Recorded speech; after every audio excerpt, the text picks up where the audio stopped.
अपना उद्देश्य जब भगवत प्राप्ति बन जाता है तो ज्यादा बुद्धि नहीं लड़ानी पड़ती, उससे फिर वही कर्म बनने लगते हैं जो प्रभु की प्रसन्नता का हेतु होते हैं, जो हृदय की शांति का हेतु होते हैं, जो हमें मोक्ष पदवी अर्थात द्वंद्वातीत अवस्था को प्रदान करने वाले होते हैं। और एक रहस्य की बात है कि जो भगवत प्रीत्यर्थ कर्म किए जाते हैं उनमें यह सामर्थ्य होती है कि वो आपके जो स्वार्थ और कामना वासना से अधर्म हुआ है उनको वो मिटा देंगे।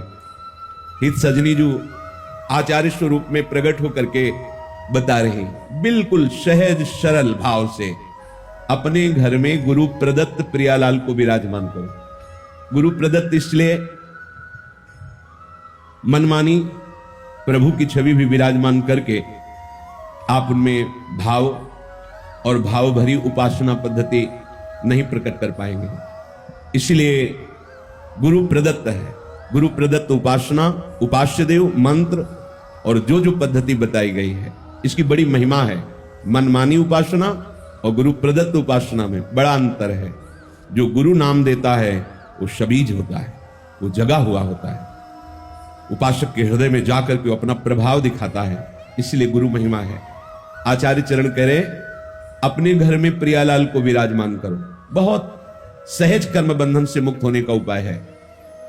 भले आप गृहस्थ हैं, व्यापार नौकरी जो भी कार्य करते हैं, घर में प्रियालाल को विराजमान करो। पहले हृदय में बात बैठा लो, इस घर के मालिक प्रियालाल, मेरा परिवार ये भाव हटाओ, ये प्रियालाल के सदस्य और मैं इन सदस्यों सहित प्रियालाल का सेवक। बैठा लो, स्वामी नहीं, मैं इस घर का स्वामी, मैं परिवार का स्वामी, मैं परिवार को चलाने वाला। बस अब जो कर्म करोगे उद्देश्य गलत हो गया, अब ये सब बंधन कारक हो जाएगा। घर में प्रियालाल को विराजमान करने का मतलब है ठाकुर हुए प्रियालाल, स्वामी हुए प्रियालाल, हम सेवक और ये स्वामी के सदस्य।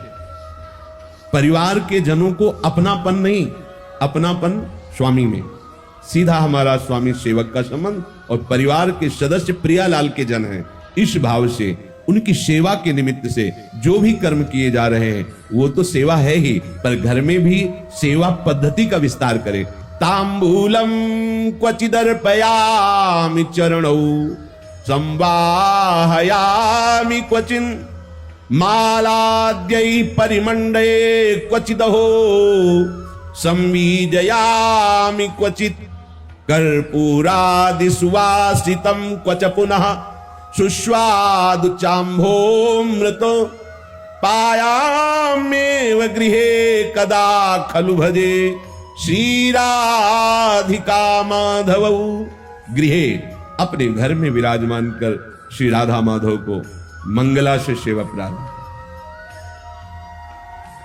सूर्य उदय होने के पहले तक 4 बजे और सूर्योदय के बीच में यदि आप यहां विराजमान हैं और आपकी श्री जी वहां विराजमान घर में, तो यही मंगला का चिंतन करो। श्री जी 10-20 नहीं, यहां भावना की और फिर जब यहां से गए तो उनको मंगला उत्थापन किया, थोड़ा पद गायन किया, फिर स्नान आदि, फिर श्रृंगार आदि। कुछ समय बीच का ऐसा अवसर निकालो अपनी श्री जी की सेवा का भी, जो अपने घर में, यहां वृंदावन धाम में यहां बैठे हो परम सेवा 8 पहर हो रही, पर जो अपने अपने घरों में विराजमान किए दूर देशों में भी है, उनको यही पद्धति अपनानी है। जैसे अपने लोग करते हैं, चलो इतना विशाल न करके तो सूक्ष्म कुछ मिनट में श्री जी की मंगला कर लिया, 1-2 पद सुना दीजिए। आज अतिराजत दंपति घोर नंद के लाल हरियो मनमोर, आज प्रभात लता मंदिर में आज तो जुवती। ऐसे ये प्रातःकालीन सुरत प्रेम के रस भरे पद हैं, इनको सुनाए। फिर श्री जी को स्नान कराइए, जिससे नाम सेवा है, स्नान कराइए और सुंदर सुंदर चंदन घर्षण करके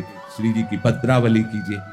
श्री जी को भोग पवाइए, श्री जी को तांबूल पवाइए। भोग लगा रहे, थोड़ी देर पंखा लेकर के ऐसे चल रहे, ऐसे दिनचर्या। जब श्री जी को शयन कराए उनके चरण दाब रहे। अगर 4 फूलों की व्यवस्था हो जाए तो ऐसे फूलों की पंखुड़ियां बिछा दी, नाम को विराजमान कर दिया, भावना किया, प्रिया प्रीतम शयन करे, उनके चरण चाप रहे। हम अपने घर में जब लाडली जी को स्वामी मान लेंगे तो जितने भी कर्म हो रहे हैं वो सब उनके निमित्त से माने जाएंगे। सेवा, व्यापार, नौकरी, कर्म बंधन से मुक्त होने का सहज उपाय, अपने घर में जो ठाकुर विराजमान है उनको मालिक मानिए। अगर आप नौकरी करते हैं तो महीने में जो पेमेंट आती है वो पहले उनके सामने रखिए, ये महीने भर की सेवा का। हाँ, बिल्कुल सुबह जाइए, शाम के आइए, प्रणाम कीजिए। इतनी देर आपकी सेवा के निमित्त से जो कर्म हुए, हे लाडली लाल आपके चरणों में समर्पित। प्रतिपल आप देखना, कोई भी विघ्न ऐसी उपासना करने वालों के यहां अपना अधिकार नहीं कर सकता। बुरा प्रारब्ध भी अधिकार नहीं जमा सकता, क्योंकि वो घर लाडली लाल का है। देखो पूरी लंका जल गई, विभीषण का घर झुलसा भी नहीं। क्यों? क्योंकि उसमें प्रभु का नाम विराजमान, दीवालों में नाम अंकित किए हुए, उनमें प्रभु का भक्त रहता है। जहां नाम कीर्तन होता है, नाम कीर्तन का बड़ा प्रभाव है। सबको अपने घर में नाम कीर्तन करना चाहिए, बहुत मंगल होगा, बहुत मंगल।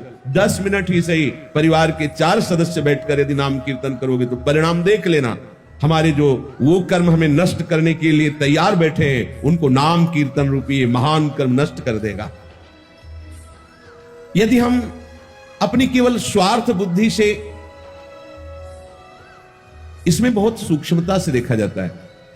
जैसे गृहस्थ में अतिथि सत्कार, साधु सत्कार की बड़ी महिमा है, करना ही चाहिए। यदि आप गृहस्थ हैं, आपके घर के दरवाजे पर कोई भिक्षुक आता है तो आप उसकी अवहेलना नहीं कर सकते।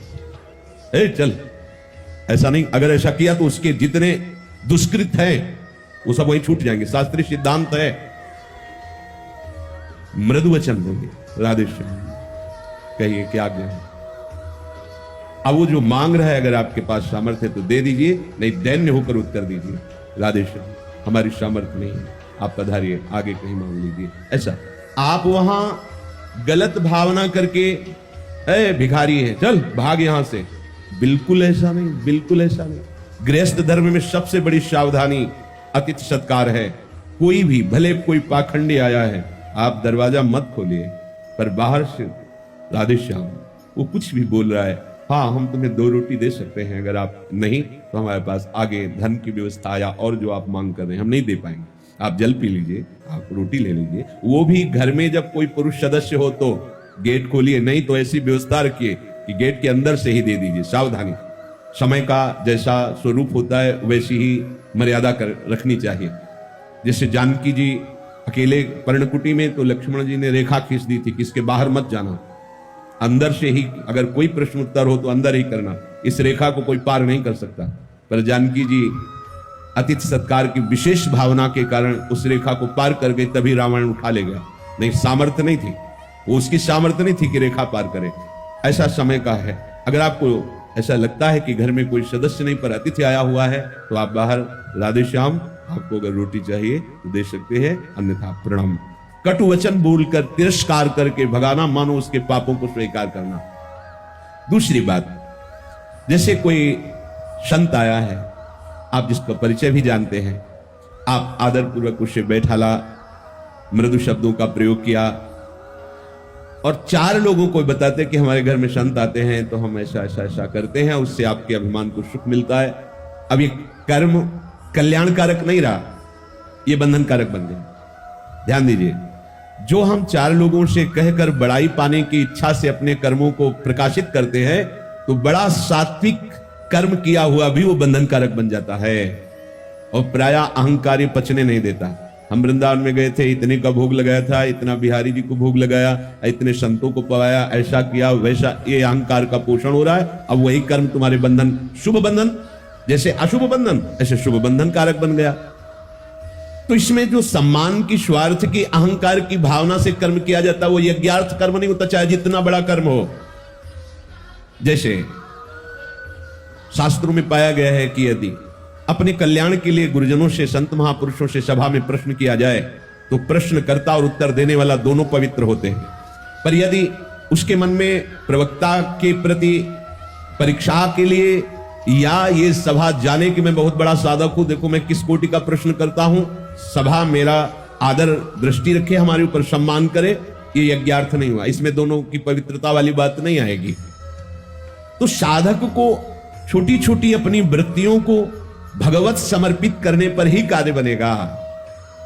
हम एक एक वृत्ति के द्वारा जो चेष्टा करें वो भगवत समर्पित। मुक्त संगहा समाचर, किसी भी व्यक्ति, वस्तु, स्थान में तुम्हारी आसक्ति नहीं होनी चाहिए।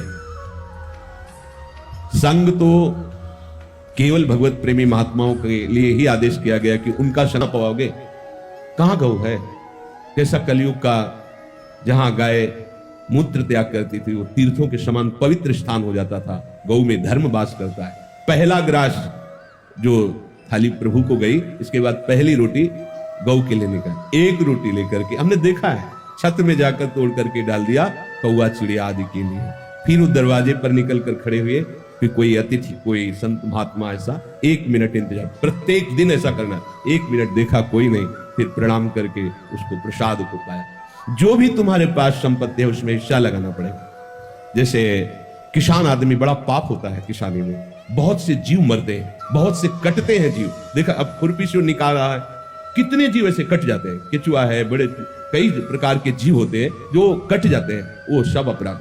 हिस्सा निकालना, जैसे कंडा है चूल्हे पे लगाया और उसमें चींटी, लाखों चींटी उसमें अंदर बैठे, और वो ध्यान नहीं दिया, वो सब जल गए।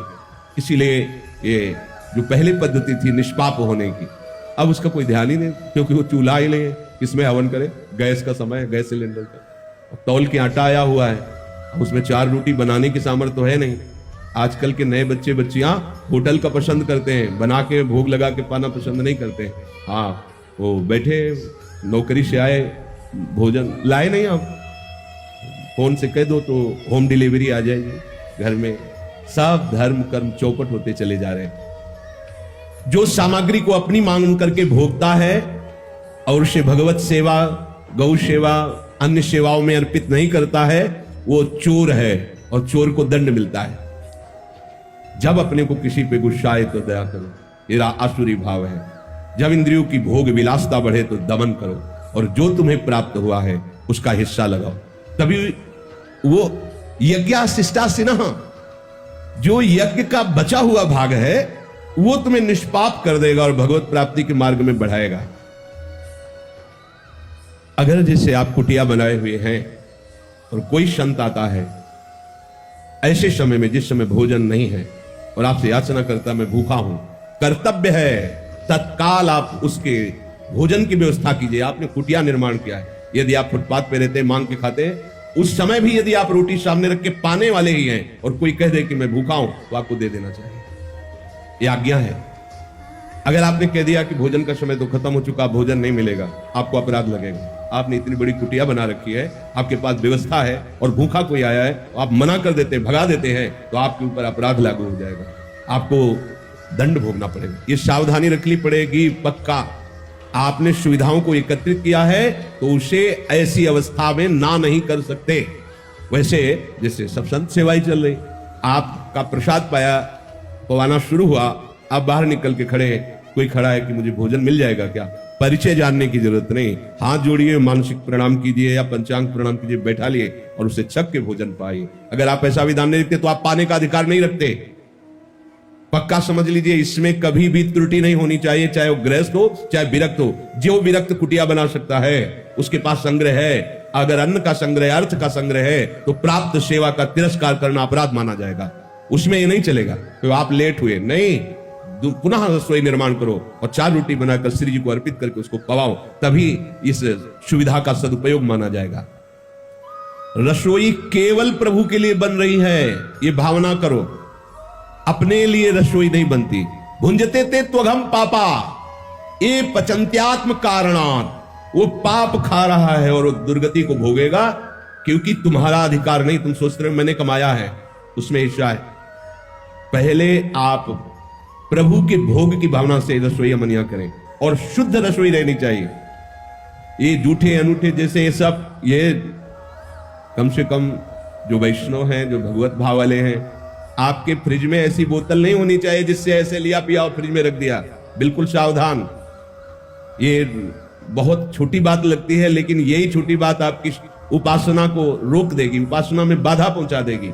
ऐसे तो जल उस बोतल से पियो ही मत जो फ्रिज में रख, निकालो, श्री जी को अर्पित करो या नाम लेकर के, तब स्वयं एक बूंद पानी अमनिया मत पियो। मान लीजिए, हमारी बात मान, देखो, भुंजते थे तो हम पापा, जो स्वयं पाते हैं वो पाप पाते हैं। संपूर्ण सृष्टि भगवान की है। जो भी मिला है तुम्हारा पास पदार्थ वस्तु, वो सब सेवा के लिए मिला है, भगवत सेवा के लिए मिला है, यज्ञ के लिए मिला है। यज्ञ शेष का जो प्रसाद पाते हैं वो संपूर्ण पापों से मुक्त हो जाते हैं। परंतु जो केवल अपने लिए पकाता है, अपने लिए सब कर्म करता है, वो पापी लोग पाप का भक्षण करते हैं। अब आप समझिए, गरम गरम रोटी बनती जा रही, आप लेके पाते जा रहे, नहीं, सिद्धांत नहीं। पहले श्री जी बोले नहीं, हमारे यहाँ उसमें जाते हैं, ऑफिस में जाते हैं, तो तुम्हें पता है ना कै बजे जाते हैं, तो आप 30 मिनट पहले रसोई तैयार क्यों नहीं कर लेती? पहले भोग की थाल निकालिए, श्री जी के पास पधराए, फिर उनको बैठा लिए, नाम कीर्तन कीजिए, उनको पवाइए। अगर ऐसा नहीं तो आपका जीवन पाप में, भगवान कह रहे भगवद वाणी भुंजते ते तो घम पापा। जो यज्ञ शेष अर्थात भगवद अर्पित किया हुआ प्रसाद पाते हैं, वो संचित प्रारब्ध और क्रियमाण तीनों को नष्ट करने की सामर्थ्य रखता है। देखो, पाना भी है और साधना भी बन गई। कैसे अपने लोग हैं हम? अगर कोई फल लेते हैं, सब्जी लेते हैं, कोई भी पदार्थ वस्तु लेते हैं, हमें पहले भावना करनी है ये श्री जी के लिए अच्छा रहेगा, ये ठाकुर जी के लिए अच्छा रहेगा। लेकिन आज की भावना क्या है? वहीं लिया, वहीं खड़े खड़े खाया, अपने लिए हर चीज देख रहे हैं, अपनी रसेंद्री जनेन्द्री इंद्रियों के सुख के विषय, इसीलिए दुर्गति हो रही है। इसलिए ना तो साधन समझ में आ रहा है, ना परमार्थ समझ में आ रहा है। सावधान हो जाइए। हमारे लिए केवल प्रसाद है, कुछ भी अमनिया नहीं होना चाहिए, न वस्त्र, न सैया, न भोजन, न जल, कुछ भी नहीं। तभी आप जो महात्माओं को गति मिलती है, आप गृहस्थ होते हुए भी उस गति को प्राप्त कर लेंगे। बहुत बड़ा महत्व है। यदि आप धर्म पूर्वक पवित्र कमाई का उसका विभाग कर देते हैं, ये अतिथि के लिए, संत के लिए, गौ सेवा के लिए, पक्षी सेवा के लिए, ये परिवार के, तो वो धन, वो अन्न आपको स्वस्थ रखेगा। बुरा प्रारब्ध जो आपको, एक खून की जांच कराने में 10,000 रुपए लग रहे हैं, ऑपरेशन हुआ लाखों रुपए लग रहे हैं, तैयार हो, आपको कोई परेशानी नहीं। लेकिन वही प्रारब्ध आपका किसी अन्य बीमार की सेवा में थोड़ा हिस्सा लगा देने से, कोई भूखा है उसे भोजन दे देने से, कोई ठंडी में कांप रहा है उसे वस्त्र दे देने से, वो आपका बुरा प्रारब्ध नष्ट करके स्वस्थ रखे, वो अच्छा। या धन भी नष्ट हो और कष्ट भी भोगो तो वो अच्छा। पर आज का प्राणी वर्तमान में इतना भोगाशक्त है कि वो त्याग शब्द जानता ही नहीं। वो अगर कहीं कुछ दान देने की भावना भी आती है तो वो चाहता है कि पूरी मीडिया में हमारा प्रचार प्रसार हो, सोशल मीडिया जाने कि कोई भारत में एक दाता है हमारा भी। एक पंखा देगा तो पंखुड़ी में नाम लिखवा देगा, पूरा पता लिखवा देगा कि होगा क्या, क्या होगा। ये बहुत सूक्ष्म बात है। आप जो भी सामग्री आपके पास है उसमें हिस्सा लगना चाहिए। अगर हिस्सा नहीं लगाते हो तो जबरदस्ती छीन लिया जाएगा, दैवी विधान आपको परेशान करके छीन लेगा। तो आपके प्रारब्ध और कर्म तो बकाया ही रह गए और कष्ट भोगना पड़ेगा। और यदि आपने उसे हिस्सा लगा दिया तो वही आपको स्वस्थ रखेगा और कर्मों को भी नष्ट कर देगा।